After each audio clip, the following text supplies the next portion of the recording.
My name is Twiggy and you are watching #Mamgojozi.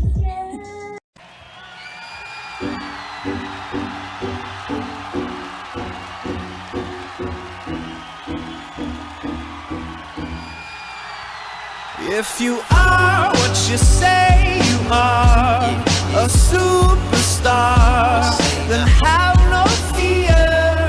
The camera's here and the microphones, and they wanna know. What's up, ladies and gentlemen? My name is Chantal Thomas, and welcome to Mamgojozi, a little show about big dreams, entrepreneurs, hustlers, and people like you. I want to know what is going on. Let me tell you a little story about Twiggy. So when I was in my first year at Market Theatre, she was my second year senior, and she was absolutely fantastic. I tell you now, I drew a lot of inspiration from watching Twiggy do her thing. I just want to take this opportunity to say thank you for such a beautiful platform. I mean, it's an amazing platform for up-and-coming artists and entrepreneurs and other people who would really like to get their work out there. Sure, Mamgojozi. What's up, Twiggy? How you doing, girl? So cool. What are your earliest memories of music, and when did you realize that you were musically talented? Not to mention, where are you from? So, firstly, I come from the Eastern Cape. Yeah, and I come from a very small town. Well, yeah, Mthatha. It's called Mthatha. And you know, growing up, I was surrounded by people who really loved music. I mean, my mom would listen to Abo Brenda Fassie, Soul Brothers, Lucky Dube, and then my brother obviously introduced me to you know, your R&B and your hip hop. And I think I kind of fell in love with the sound of R&B, but because I was so young, I never knew how to channel it, you know. And growing up, I would just mimic the songs in front of the mirror, dance. It was just a vibe, and I'll pretend that I'm in these gorgeous music videos and I'm the one singing lead. And then it took me some time, honestly, to actually be in tune with my music, because I think the first time I sang in front of an audience, I was in high school, and one of my friends was part of the choir members, and she was like, "Come on, dude, can you just join us, sing?" And then I was like, okay, let me just try this out. And then I sang, and then surprisingly, people responded so well, and they're like, oh my gosh, you can sing. And then I think that's why I got confident to sort of like go on and sing, but I just sing covers, and I'd sing for my school choir. And then not so long ago, I just realized that, you know what, let me just try and pen things down and write like emotions down and see what happens. And I guess I've been singing since then. I mean, I'm also an actress, so there's musical productions that I've been through, like HANI. Hi guys, at the Market Theatre, and it has also kind of made me comfortable with singing. And then also I was in a beautiful group called ABANTU-THE, and we would just sing covers. And then with that confidence and that stage presence and the audience and the response, I sort of realized that, you know what, maybe it's time that I actually release my music and just lay it out there and see how people are going to respond and how people are going to like it. And so far, the support has been enormous. There's nothing more that I love more than South African work, pure South African talent. So Twiggy, what makes your sound different from the everyday South African sound that we hear nowadays? I mean, in South Africa, we do have the genre of R&B, but a lot of times people usually, well, not that they don't know that we do. Anyways, people usually are like, no, it's pop soul, it's R&B soul, it's that. And I know there are other artists already who are actually big in R&B, and they've been pushing it. So I wouldn't necessarily say that my sound is different, but I'd say that the movement on its own of me trying to be part of the R&B community musically helps me sort of like push that new generation R&B, you know, the sound that people are listening to now. And also I'd like to just sort of contribute to maybe inspiring other people who are interested in participating or singing in this genre, and yeah man, build a very beautiful, diverse variety around South African music, because there's different beautiful sounds. And yeah, basically, I wish I could say that I'm different. Well, I'm different. I'm Twiggy.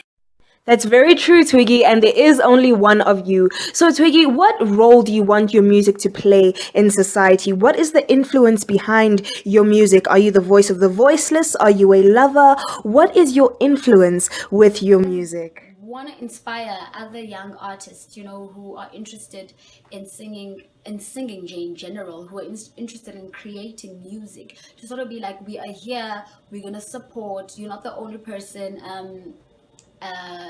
And obviously to get more collaborations with other people who are underground, people who are still up and coming, people who have already made it, to sort of just build this beautiful voice around Mother Africa, because it is diverse. I mean, there's a lot of amazing sounds. So basically in my EP, I wrote about my romantic experiences, so situationships as we call it now. And for the longest time, it has been bugging me. And then once I started penning it down, my brothers then started saying to me, you know what, there's a lot of relatable context in your lyrics. So that part, maybe people who don't do music will probably relate, because I'm talking about experiences that I know for sure people go through, especially women. And I know they'll enjoy it, because it will sort of remind you of that person, or remind you of a situation that you were in. Yeah.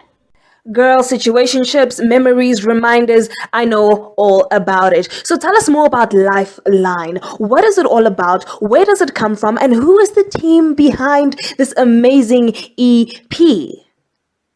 Lifeline is basically taken from one of the songs in my EP. But in the song, basically, I go deep into how this situationship sort of affected me, and how it's still affecting me. And I just thought that, okay, in a way, that was sort of like my coping mechanism, between me and that person in that relationship. We were linked, so I sort of used him as a clutch, and that person used me as a clutch, and we were sort of depending on each other, even though things were sort of a bit toxic. And basically the album is around love, and is circulated around that kind of context. So that's what inspired the title Lifeline. And I was fortunate enough to meet Mark. Hi Mark.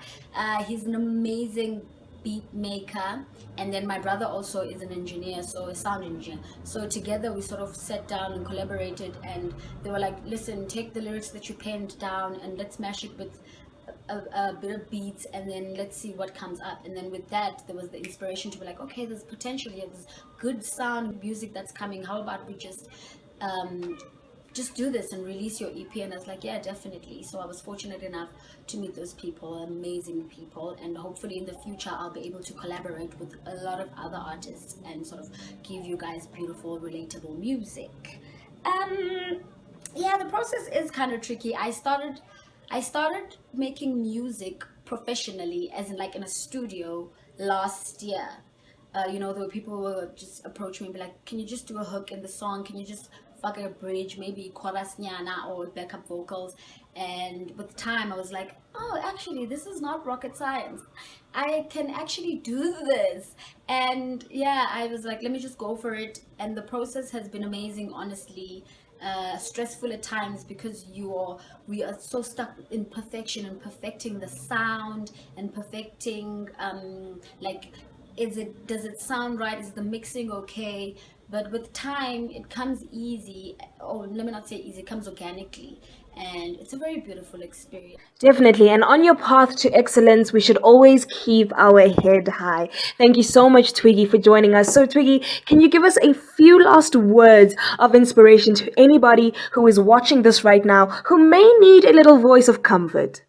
Whatever obstacles that may come your way, you can overcome them.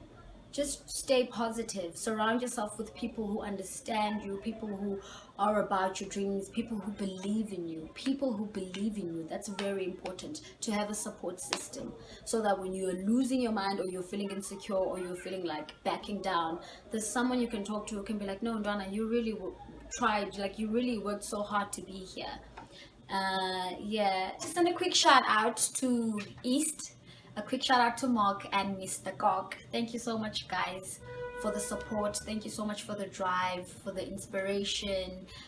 You guys know how much you helped me with this EP, and I really, really appreciate it. I'll always be grateful. And to everybody who's been supporting me, thank you so much. I know it's tough times, and I hope my music can help contribute in the healing in the process of the COVID-19. Let's not forget to wash our hands, to always wear our masks, to sanitize, and most importantly, to stay at home, because prevention is better than cure.